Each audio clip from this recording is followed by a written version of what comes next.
Bienvenidos a Economía en Breve del 3 de julio del 2022 con lo más relevante del acontecer económico. Les recuerdo que este programa está disponible de entrada a los suscriptores del canal en alguna de las modalidades que pueden ver en esta lámina y en 2 semanas más queda abierto para todo el público. Comenzamos esta semana con los eventos y datos económicos, en esta ocasión con la balanza comercial, que es donde se registran las operaciones de intercambio de mercancías con el exterior y que registró un déficit de 2.215 millones de dólares en el mes de mayo, con lo que se acumula un déficit de 8.987 millones de dólares en los primeros 5 meses del año. Recordemos que un déficit en esta balanza quiere decir que lo que importamos del exterior supera a lo que exportamos, es decir, hay más mercancías entrando al país que saliendo de él. En esta gráfica podemos ver cómo ha venido aumentando rápidamente el déficit comercial en el acumulado de 12 meses, alcanzando ya un nuevo nivel récord. El comercio total, que es la suma de exportaciones e importaciones, alcanzó 102.000 millones de dólares en mayo, lo que refleja la gran apertura de nuestra economía, arrojando un fuerte crecimiento de 26.9% anual y desde luego nuestra cercanía con Estados Unidos. En esta otra gráfica puede verse la notable recuperación de nuestro comercio exterior, que superó los 100.000 millones de dólares por segunda ocasión en la historia.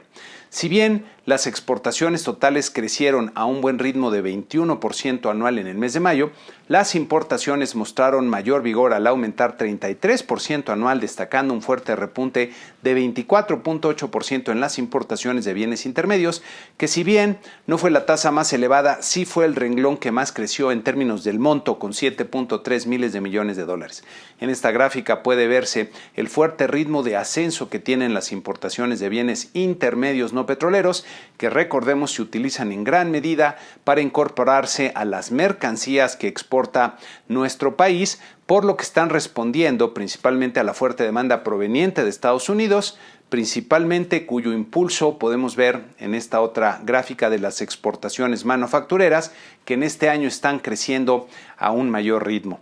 Por otro lado, nuestro comercio petrolero se está volviendo cada vez más deficitario, como podemos ver en esta gráfica, superando ya los 25.000 millones de dólares en el acumulado 12 meses. Las importaciones petroleras superan por mucho en monto y velocidad a las exportaciones petroleras ante el crecimiento natural de la demanda interna por gasolinas y la incapacidad que ha mostrado Pemex para aumentar la producción y exportación del petróleo crudo. Por cierto, en esta semana tuvimos un evento muy interesante en donde el presidente cortó el listón en la refinería de Dos Bocas, Tabasco, que es su proyecto insignia que se ha empeñado en construir a pesar de que todos los expertos le han advertido que solo será un gran desperdicio de recursos públicos. Hay que recordar que en su momento las grandes constructoras que fueron invitadas por el gobierno para realizar esta obra declinaron participar porque decían que no se podía terminar un proyecto de esta magnitud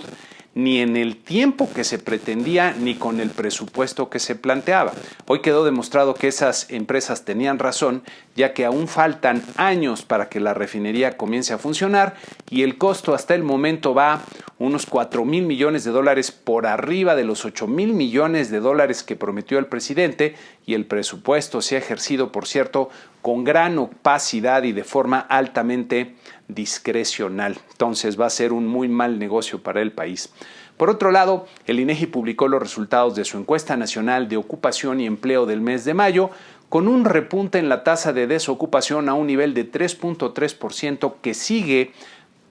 siendo parecido a los niveles que había previos a la pandemia. El total de personas desocupadas aumentó en 128,000 durante este mes para alcanzar un total de 1.923 millones de personas desocupadas. Lo que más llamó la atención de las cifras fue la reducción de 518,000 personas en la población ocupada, que había venido creciendo de forma continua a lo largo del año. Si bien es cierto que esta estadística presenta vaivenes con frecuencia, esta caída resulta preocupante porque es otra señal de deterioro en el ritmo de la actividad económica durante el mes de mayo. Recordando también que el número de trabajadores asegurados en el IMSS se contrajo en este mes de mayo.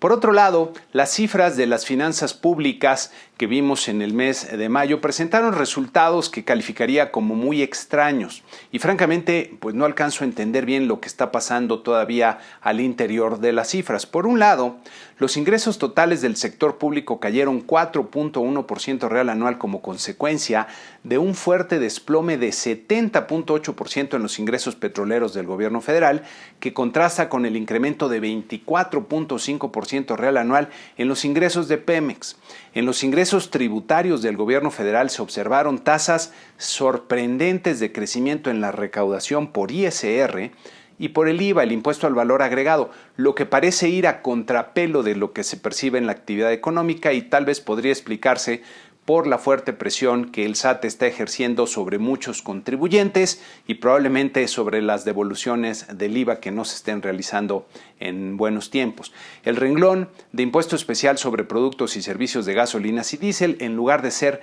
positivo en el orden de los 20,000 millones de pesos más o menos como en mayo del año pasado, se volvió negativo en 10.8 miles de millones de pesos, lo que nos habla de un subsidio del orden de los 30,000 millones de pesos al mes para evitar que suban los precios de los combustibles. En esta gráfica puede verse la dramática caída y de hecho reversión en el IEPS de gasolinas y diésel. Para poner en perspectiva lo que está gastando cada mes el gobierno en este subsidio, pensemos que con esos 30,000 millones de pesos que el gobierno se quema cada mes en este subsidio a las gasolinas, podría, por ejemplo, duplicarse el presupuesto total de los programas y proyectos de inversión del IMSS en temas de salud o multiplicarse por 20,000, sí, por 20,000 el destino, el que va destinado a seguridad y protección ciudadana, o financiar 11 presas como la presa Libertad para abastecimiento de agua en Monterrey, Nuevo León. En economía hay un concepto muy importante que nos referimos como el costo de oportunidad, que representa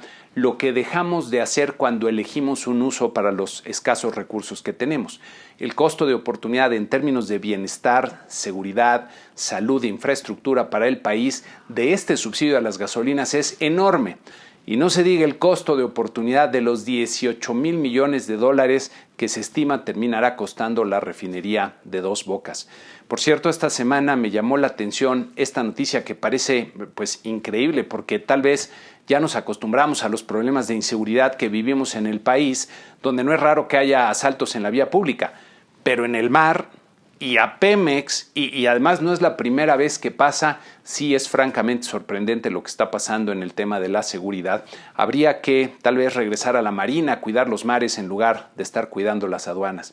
Regresando a las finanzas públicas, el gasto neto total aumentó 2.1% real anual, destacando un fuerte crecimiento en el costo financiero que seguirá aumentando conforme lo hagan las tasas de interés en México y en el mundo. Habrá que ver cómo viene este tema más adelante. Como resultado, tanto el balance público como el balance primario, que excluye los gastos financieros, resultaron ser deficitarios en el mes de mayo. Y esto, creo yo, representa un factor de preocupación para la evolución futura de las finanzas públicas. En otro tema, Banco de México dio a conocer los resultados de su encuesta de expectativas a los analistas del sector privado, que pueden ver en este cuadro resumen, básicamente sin cambio en el pronóstico para el crecimiento del PIB del presente año en 1.77%, pero con una reducción modesta en la expectativa para el 2023 a 1.74%, lo que revela que ya se anticipa para el año que viene una desaceleración en la actividad económica. La inflación prevista para este año aumenta de forma sustancial, tanto en el índice general, que alcanza 7.45%, como en el subyacente, que llega a 6.93%.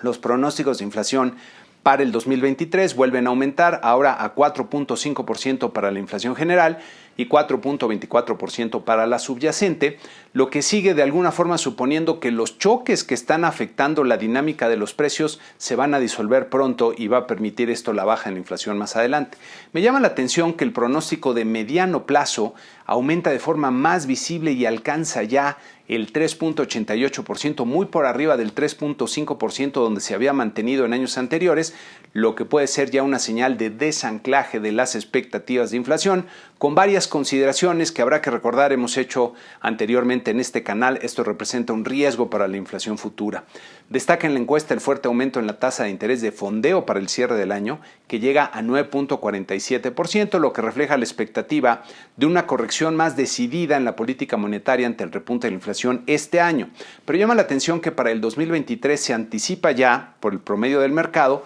una reducción en la tasa a un nivel de 9.02%, lo que nuevamente supone que la inflación comienza a descender rápidamente y que Banxico también comienza a reducir su tasa de interés el año próximo, lo que en lo personal me parece pues una visión demasiado optimista para cómo están resultando las cosas. De las preguntas cualitativas que se hacen en la encuesta destacaría que el clima de negocios que se anticipa para los próximos 6 meses seguirá igual para un 62% de los analistas, mientras que 24% anticipan que empeorará y solo un 14% que va a mejorar. Respecto a la coyuntura para invertir, la gran mayoría, un 70% percibe que es un mal momento, mientras que un 27% no está seguro y solo un 3% percibe que es buen momento para invertir. Lo que nos pintan estos resultados es un panorama económico complicado, con menor crecimiento, mayor inflación y mayores tasas de interés. Por otro lado, en la semana también tuvimos los datos de la actividad bancaria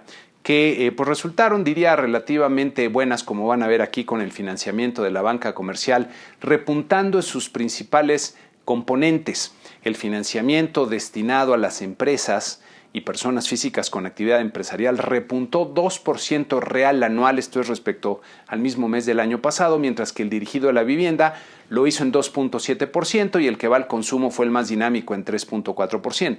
Al interior del crédito al consumo, tanto tarjeta de crédito como crédito de nómina y créditos personales crecieron a tasas reales anuales muy cercanas al 5%, pero el crédito destinado a bienes duraderos no automotrices repuntó 28.4% real anual y en contraste el crédito automotriz siguió en declive con una tasa negativa de 5.1% real anual. Haciendo un doble clic en el crédito de bienes durables puede verse que en enero hay un marcado escalón de alza, posiblemente por algún evento especial que no identifico por lo pronto, pero de febrero a la fecha este renglón de crédito se ha mantenido pues ya básicamente sin cambio. También en la semana tuvimos las cifras de las remesas procedentes del extranjero que registraron un nuevo nivel récord mensual de 5.2 miles de millones de dólares en el mes de mayo, que me atrevería a decir que se debe pues básicamente al Día de las Madres y al dinero que mandaron a las madres respectivas desde el extranjero, los trabajadores que están por allá. El monto promedio de las remesas se redujo respecto a los 2 meses previos, como puede verse en esta gráfica, pero el número de remesas aumentó de forma sustancial, como vemos aquí en esta otra gráfica, en casi 1,5 millones de envíos adicionales a los que se daban en el mes de abril. En Estados Unidos destacó el reporte de ingreso y gasto personal en consumo que contiene el indicador más importante de inflación para la Reserva Federal, que pueden ver aquí en esta gráfica, el índice de precios del gasto personal en consumo, con una reducción bastante perceptible en su tasa anual, que de todas formas sigue por arriba del 4.5%. Si vemos la variación mensual de este índice de precios core del gasto personal en consumo, se aprecia un cambio de tendencia del 2021 a la fecha,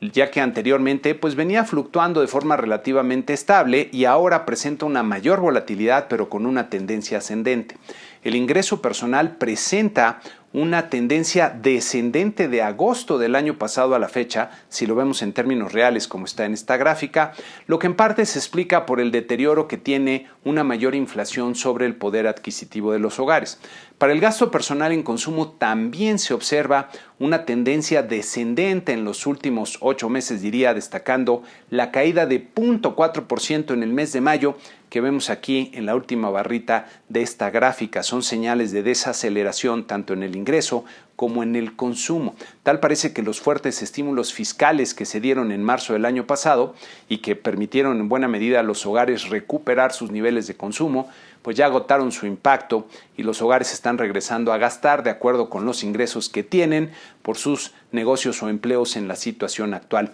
Estas son señales de desaceleración de la actividad económica bastante ominosas, ya que se presentan justo cuando los bancos centrales están corrigiendo de forma importante su política monetaria casi al unísono en todo el mundo.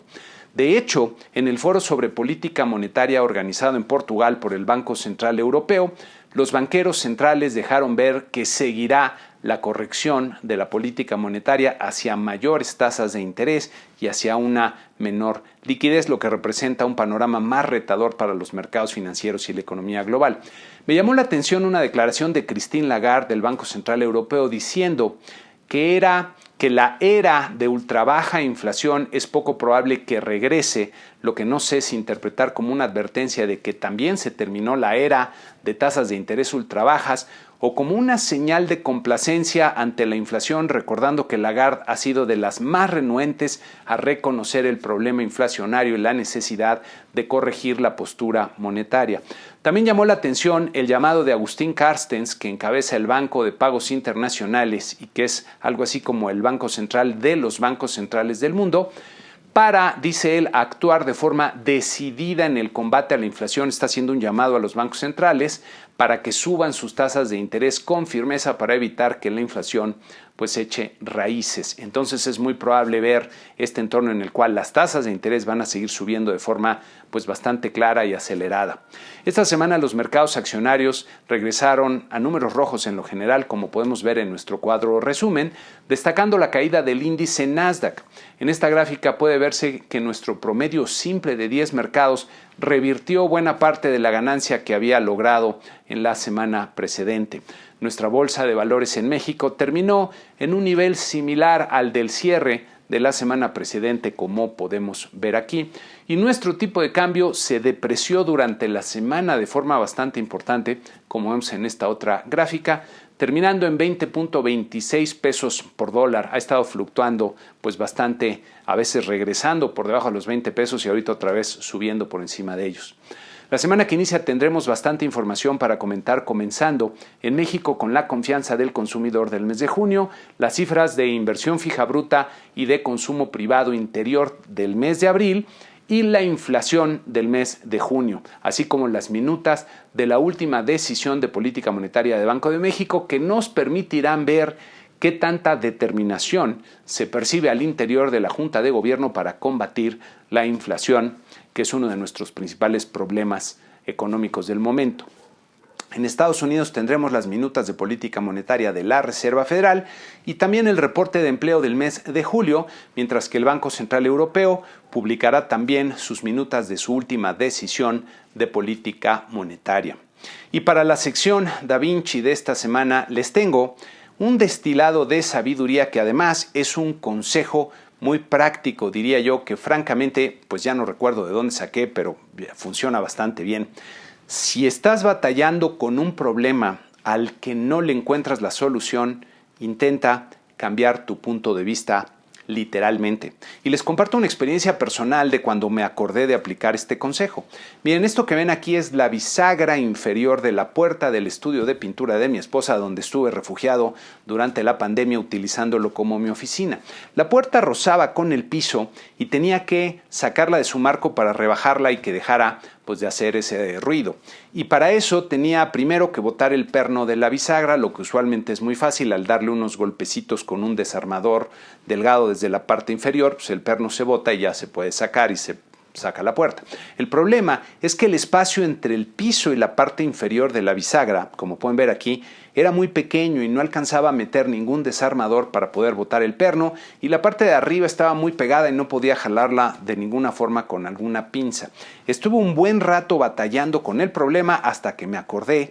justamente de este consejo. Entonces me moví de un lado a otro, de arriba para abajo, para ver si podía ver la solución, hasta que descubrí, se me ocurrió que estaba viendo el problema desde dentro del cuadro, desde dentro del cuarto, y literalmente moví mi punto de vista para salir y verlo desde afuera, y como pueden ver en esta otra foto, como hay un escalón, había ahí suficiente espacio para poder meter un desarmador y botar el perno con toda facilidad y así cambiar y rebajar la puerta y arreglarla.